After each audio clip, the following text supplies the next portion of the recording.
I still remember the exact moment my world fell apart. Not with shouting or crashing plates or dramatic confessions, just a quiet little ping from my husband's phone.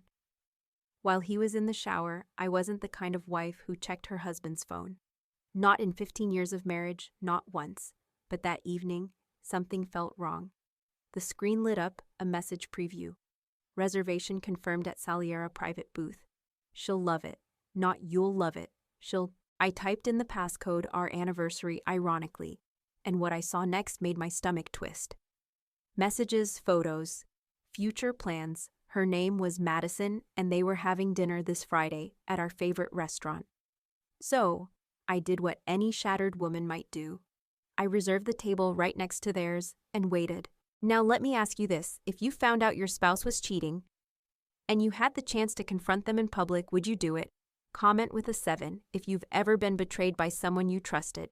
And tell me, if you were in my place that night, what would you have done? This is the story of how I stopped being the devoted wife and became the woman who turned a romantic dinner into a reckoning.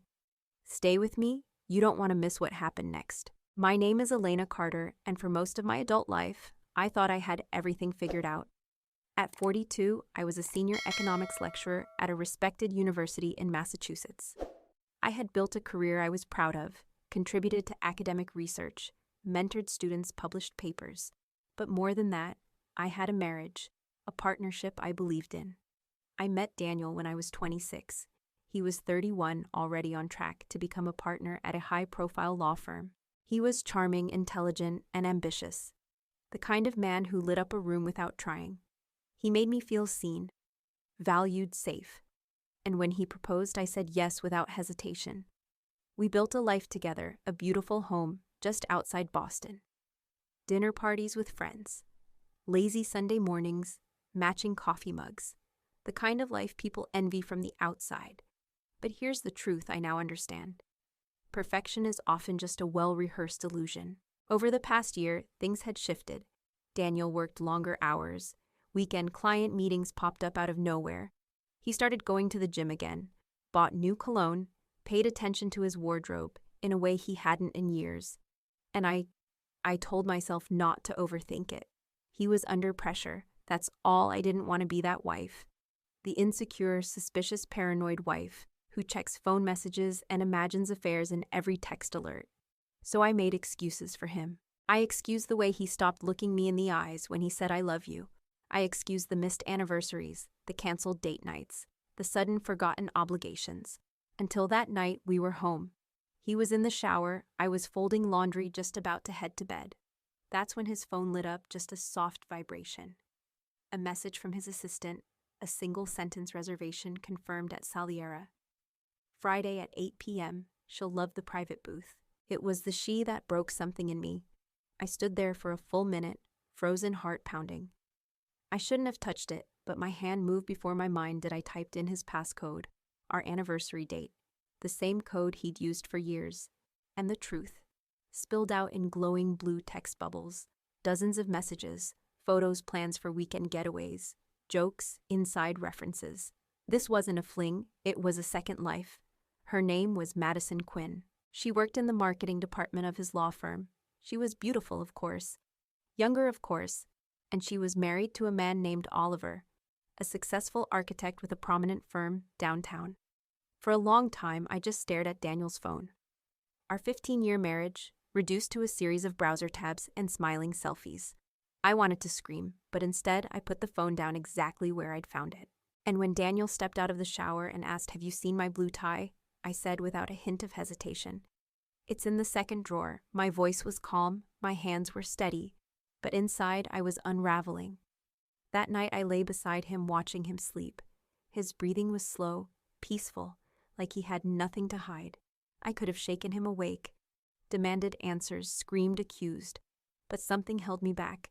Not fear, not denial, something colder. I think in that moment I knew I needed more than confrontation. I needed clarity. I needed proof and a plan.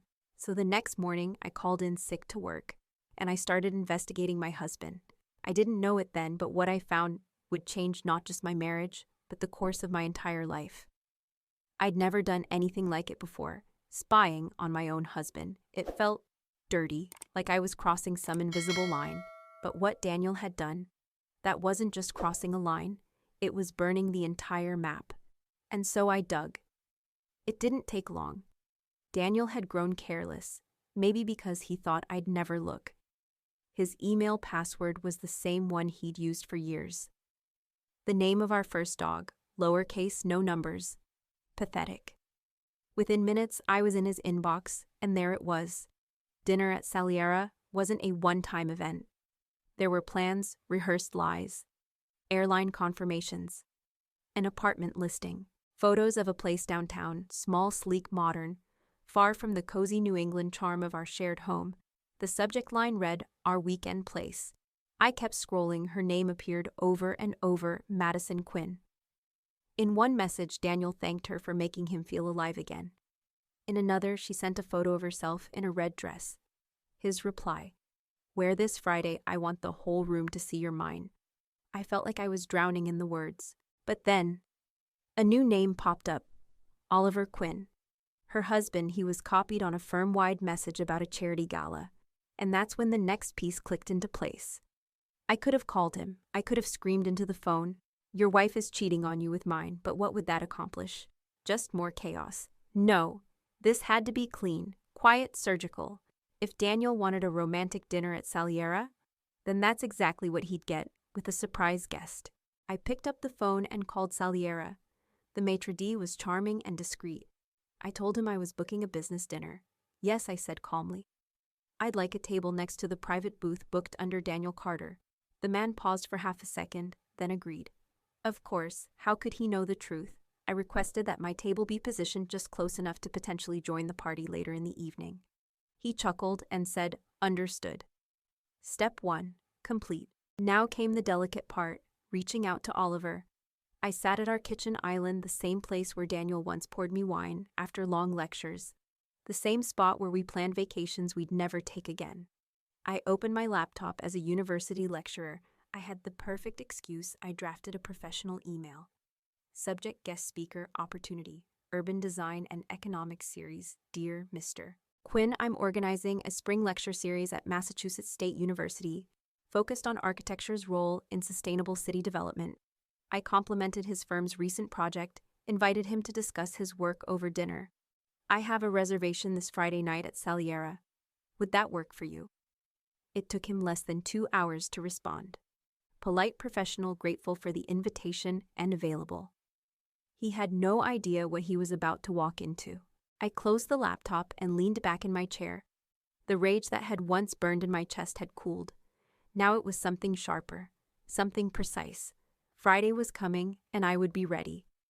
The days leading up to it passed slowly. I went through the motions, lectures, meetings, grading papers. All while watching Daniel through new eyes, I noticed everything now. The way he smiled at his phone when he thought I wasn't looking. The calls he took behind closed doors. The new shirt he forgot to mention buying Thursday morning over breakfast. He said casually, "Don't wait up tomorrow night, big client dinner. Could run late." I looked up from my toast, smiled, and said, "Oh, that merger meeting you mentioned." He nodded quickly. "Exactly, could be boring shop talk all night." I nodded back. "I might go out myself," I said lightly. "A colleague invited me." He barely looked up. "That's nice, honey. 15 years of marriage." And the man couldn't even pretend to ask where I was going. That night I stood in our closet staring at my reflection, 42. Still attractive, still me, but I'd been looking at myself through his eyes for too long, comparing myself to a younger woman who hadn't paid her dues. And then I realized something. This wasn't about youth or looks or time. This was about choices, and Daniel had made his. Now it was my turn. Friday arrived like a storm I could see coming for days. I woke up early, too early. My heart was pounding before my feet even touched the floor, but there was no room for nerves. Not anymore. I dressed carefully for my business dinner, a navy blue sheath dress, elegant restrained pearl earrings. Daniel gave me for our 10th anniversary, and the red-soled heels I rarely wore, the ones he once said made me look like I was trying too hard. Good, I wanted him to notice. I left work early and went to get my hair done. Soft waves parted to one side. The stylist said I looked calm, if she only knew. At home, I packed an overnight bag and placed it in my car. I wouldn't be returning to our home that night. That much I was sure of. Then I drove to Saliera. 30 minutes before the reservation, the maitre d' recognized me instantly. He smiled like we were co-conspirators in a private play. "Your table is ready," he said. "Perfect view, just like you requested." He walked me to the spot from where I sat. I had a clear line of sight to the private booth. They wouldn't see me at first unless they were scanning the room. I ordered a martini and waited. Daniel arrived first, 15 minutes early, of course. He always liked to control the setting before a big meeting. He wore the gray suit I'd picked out for him last Christmas. He looked sharp, confident, and completely oblivious. I watched as he adjusted his cufflinks, checked his reflection in the wine glass, looked around with a slight smile. Then she walked in, Madison Quinn. She looked exactly like the photos. 20-something long legs, red-fitted dress, glowing skin, radiant smile. She kissed him lightly on the cheek and slipped into the booth beside him. He leaned in, whispered something that made her laugh. My stomach clenched, not from jealousy, from grief. Grief for the version of him I thought was real. Grief for the woman I used to be, trusting, loyal, blind. A voice broke through my thoughts, Elena Carter. I turned. Oliver Quinn stood beside me, early 40s, strong, kind face. He wore a navy blazer and offered a warm, confident smile. He had no idea I stood and offered my hand. "Thank you so much for meeting on such short notice." I said. "Please," he said. "Call me Oliver. The pleasure's mine." The maitre d' returned to lead us to our table, the table right next to theirs. We sat down, two professionals, two strangers. And less than 20 feet away, our spouses held hands under a table, laughing over champagne. Oliver unfolded his napkin. "So tell me about this speaker series." I've always been fascinated by the intersection of design and economics. I launched into my rehearsed pitch, explaining the goals of the program, the value of industry voices in academia, all while my peripheral vision stayed locked on Daniel. He was touching Madison's knee under the table, feeding her a bite of something from his plate. The intimacy made me want to scream. Elena Oliver's voice broke through again. "Are you okay?" I blinked. "Sorry, long week," he nodded. "Tell me about your research focus." As I explained, I saw Madison stand and excuse herself. Bathroom break. My moment had come. I stood too. "Would you excuse me for a moment?" I said softly. He rose politely as I walked away. In the hallway between the restrooms, our paths crossed. She froze when she saw me. "Elena," she whispered, her voice cracking. "You're Daniel's wife, and you," I said calmly, "are Oliver's." Her face drained of color. She looked past me, eyes darting to our table where Oliver now sat, sipping wine, completely unaware. "Please," she begged. "Not here. Let's talk somewhere else." "Why not here?" I asked.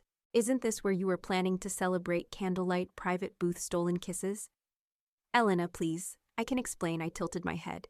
Can you explain why you're destroying 2 lives for—" What thrill, ego tears filled her eyes. "It's complicated. It always is," I said quietly. "Until it isn't." Behind her, I saw Daniel rise halfway from the booth. He had spotted us. His face turned pale. He looked like he didn't know whether to run or approach. "Tell me something," I asked her. "What do you think I want right now? To scream, to slap you, to cry?" She said nothing. I took a breath. "I want the truth. That's all I've wanted. The truth that neither of you had the decency to give." And then I saw Oliver rising from our table, his face confused, concerned. He was walking toward us, and I knew this was the moment. "The point of no return, Victoria," Daniel said as he reached us, his voice strained, almost breathless. "Yes, Victoria. That's my real name. Not Elena. I figured if you've come this far with me, you deserve the truth too." Madison stepped back, shielding herself between us, like a child hiding behind a taller sibling. "What are you doing here?" Daniel asked, eyes darting from me to Oliver. I smiled gently. "Having dinner, like you." His eyes dropped to the floor. "This isn't what it looks like," I finished for him. "Daniel, we are so far past that." Oliver stopped a few steps away, visibly puzzled. "Victoria, is everything okay? Do you know them?" I turned to him slowly, my voice steady, my hands loose at my side. "Oliver," I said, I'd like you to meet my husband. Daniel Carter. His eyes moved to Daniel, then back to me, and I believe you already know Madison at that moment. Something shifted. Oliver's entire posture changed, from relaxed to rigid, from polite to betrayed. His mouth opened, but no words came out. Madison reached for him. Oliver, please. How long, he asked, his voice barely a whisper, as if the answer might kill him. She couldn't speak. None of us could. The silence was the answer. I think I said gently, this conversation deserves privacy. Would you join me? All of you. In the private dining room, Daniel opened his mouth to protest, but then closed it again. I turned to the maitre d', who had been watching discreetly from afar. Could you combine our 2 reservations, please? He hesitated just for a second, then nodded. Of course, madam, right this way. He led the 4 of us to a secluded room in the back. No music, no other guests, just soft lighting and silence. We sat, Daniel and Madison on one side, Oliver and I on the other. It felt like a courtroom. A final hearing before the gavel dropped. Daniel looked at me and finally spoke. How did you know? Does it matter? I suppose not. Oliver had not said another word. He stared at Madison like he didn't recognize her, like she'd become a stranger right in front of him. Were you ever going to tell me? He asked quietly. I don't know, she whispered. I didn't plan this. That's the problem, I said, folding my napkin slowly. Affairs don't live in reality. They live in fantasy, where no one makes real choices and no one gets hurt. Until they do. Daniel turned to me. You're being very calm. I met his gaze. Cold, clear. What did you expect, Daniel? That I'd throw wine in your face, scream, 'cause a scene give you the moral high ground to call me hysterical? He looked away. I've had 3 days, I continued. 3 days to watch you lie to my face. 3 days to remember every time I believed you. Every time I forgave your late meetings. Every time I rearranged my life around your ambitions. Madison's head snapped up. You knew for 3 days and planned this? Yes, I said simply. And neither of you noticed a thing. You kissed me goodbye this morning, I said to Daniel. Like you hadn't already erased me from your future. He looked wounded. I didn't want to hurt you. Oliver laughed, a sharp, humorless sound. You didn't want to hurt her while you were sleeping with my wife. The waiter knocked, then awkwardly stepping in with bread and water. We all sat frozen silent as he set the table and left again. Swiftly, I planned tonight, I admitted, thinking it would give me some kind of closure. But sitting here, seeing your faces, I don't feel satisfied. Then what do you feel? Daniel asked softly. Done, I reached into my purse and pulled out a small keycard. Placed it on the table between us. I booked a room across the street. The Grand Meridian. I'm not coming home with you, Daniel. And when I return Monday, I expect you to be gone.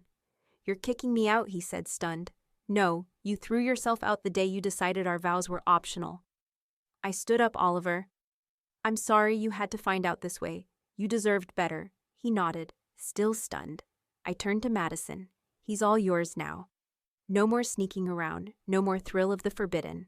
Just a man who betrays the woman who built his world with him when things get inconvenient. Then I turned toward the door, stopped, and glanced back over my shoulder. Oh, and by the way, dinner's on Daniel's corporate card. You both seem pretty familiar with that arrangement. I walked out with my heels echoing behind me, and my dignity intact. I stepped into the night air, walked past the valet, and crossed the street toward the Grand Meridian Hotel inside. I handed over the key card, a luxury king suite corner room, a view of the city Daniel and I had once dreamed of retiring in. The moment the door shut behind me, everything I'd held in finally broke loose. I didn't cry delicately. It wasn't a graceful movie scene breakdown. It was real, gut-wrenching, body-shaking sobs that poured out from a place I didn't even know existed. I cried for my marriage, for the 15 years I gave to a man who built a second life behind my back. I cried for the version of myself that tried so hard to be understanding, for the vacations canceled, the anniversaries missed, the career sacrifices made, so his path stayed clear. I sat on the floor back against the bed until the tears finally dried, not because the pain was gone, but because I was empty, hollow. But even in that emptiness, something had shifted. I'd survived the confrontation, and now I had to survive what came next. A knock startled me. I froze, then walked cautiously to the door and checked the peephole. It wasn't Daniel, it was Oliver, standing there, looking just as wrecked as I felt. I opened the door a few inches. "I'm sorry to intrude," he said softly. I didn't know where else to go." I paused, then stepped aside. "Come in," he entered quietly, eyes red tie, loosened the mask, gone. "I asked at reception if you were staying here." He said, "I may have implied I was your husband. Under different circumstances, I might have laughed tonight." It felt fair. We sat in 2 chairs by the window, both staring out at the lights. "Did you know?" he asked quietly. Before today, I nodded. "I found the message on Daniel's phone 3 days ago, and everything else that followed." He took a deep breath. "Madison's been distant for months. Weekend, girls' trips, work emergencies, but I trusted her. Fully, that's what makes it so effective," I said. "They use our trust like a shield." "What are you going to do now?" I looked over at him. "Exactly what I told Daniel. I'm done." He studied me. 15 years, just like that." I nodded again. 15 years is why I'm done." This wasn't a mistake. It was a sustained, deliberate choice. A year of deception, planning, hiding. Oliver winced. A year, yes. At least he leaned forward, elbows on knees. "No kids. Thank God for that, I guess. But still, you don't have to decide anything tonight," I said gently. He didn't answer, just nodded. And for a while, we sat in silence again.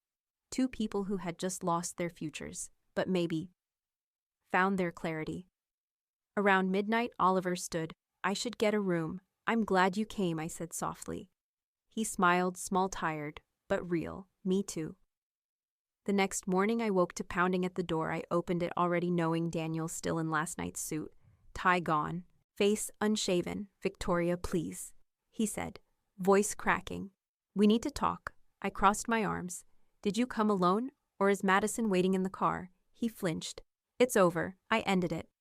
"Last night, was that before or after she tried to follow me out of the restaurant?" "I made a mistake," he whispered. "The biggest of my life." "No," I said, "you made 1,000 small choices that led to this moment. I'll do anything. Therapy, transparency, full access to everything. Please just give me a chance to fix this." I studied him, the man I once adored, now exposed, and I saw it clearly. "You're not sorry you cheated," I said. "You're sorry you got caught." "That's not true. You booked a trip to Cabo. You were shopping for an apartment. When exactly were you planning to end it?" He had no answer. I stepped aside and picked up my purse. "I'm going back to my sister's for the weekend. When I return, I expect you to be gone. Victoria, please. You threw this marriage away. Now you're just scrambling for the pieces." He tried one last tactic. "What about the embarrassment? Our friends, our families, the image we built?" "Your concern is reputation," I asked, "not the betrayal. Not the fact that I had to sit 10 feet away while you kissed another woman." He was silent. "I already told your mother, by the way," I added, "and your sister, and our friends Mark and Sarah. They know why I'm leaving you. You had no right. No right to tell the truth." I grabbed my keys. "You don't get to write this story. Not anymore." He stared at me like he didn't recognize the woman standing before him, and in truth, he didn't. Because the woman I used to be died the moment that text lit up his phone. The woman standing in front of him now, she was someone new. Someone done with lies. Done with waiting. Done with him in the weeks that followed. Everything changed. Lawyers, mediators, financial documents. 15 years of life, divided into bullet points and signatures. Daniel didn't go quietly. One day he begged for forgiveness. The next he accused me of overreacting to just one mistake. But I held firm. I wasn't reacting to one thing. I was responding to the entire structure of a life built on silent betrayal. Madison moved away a month later. According to mutual friends, the scandal was too much for her. Daniel tried to continue their relationship for a while, but as always, fantasies collapse under the weight of reality. And me, I didn't just survive. I began to live Oliver, and I kept in touch. First as emotional anchors during parallel divorces, then as friends, real ones. We understood each other in ways no one else could. One evening, 6 months later, we were walking by the river, the summer sun stretching gold across the water. I never thanked you properly, he said. For what? For having the courage to expose the truth. For not looking away. I thought for a moment I didn't feel courageous. I admitted I felt desperate. I felt shattered. But you acted anyway, he replied. That changed everything. He was right. Sometimes the most painful betrayals crack us open. But what grows in the aftermath is something stronger. I rebuilt my boundaries, my self-respect, my sense of worth. I no longer needed Daniel's approval or anyone's validation. Later that fall, I ran into Daniel at a colleague's retirement party. He looked older, tired in a way I'd never seen before. We exchanged polite words, then quietly, he said, I never really apologized. Not properly. I was too busy trying to salvage myself. And now I asked. Now I know what I threw away. I looked across the room where Oliver stood laughing with a group of my faculty friends. I'm building something new, I said, day by day. And I was not a fairy tale, not a replacement for the past, but something real, something mine. Because here's what I learned. When everything collapses, you don't have to collapse with it. You can walk through the fire. You can rebuild. You can rise. And sometimes, the table you reserved next to your husband's secret dinner becomes the table where you reclaim your entire life. What did you think of this story? If you were in Victoria's shoes, would you have done the same? Let me know in the comments. And if you support her decision, comment with a number 7. Don't forget to subscribe to Sophia's Revenge Stories for more powerful karmic moments every single day.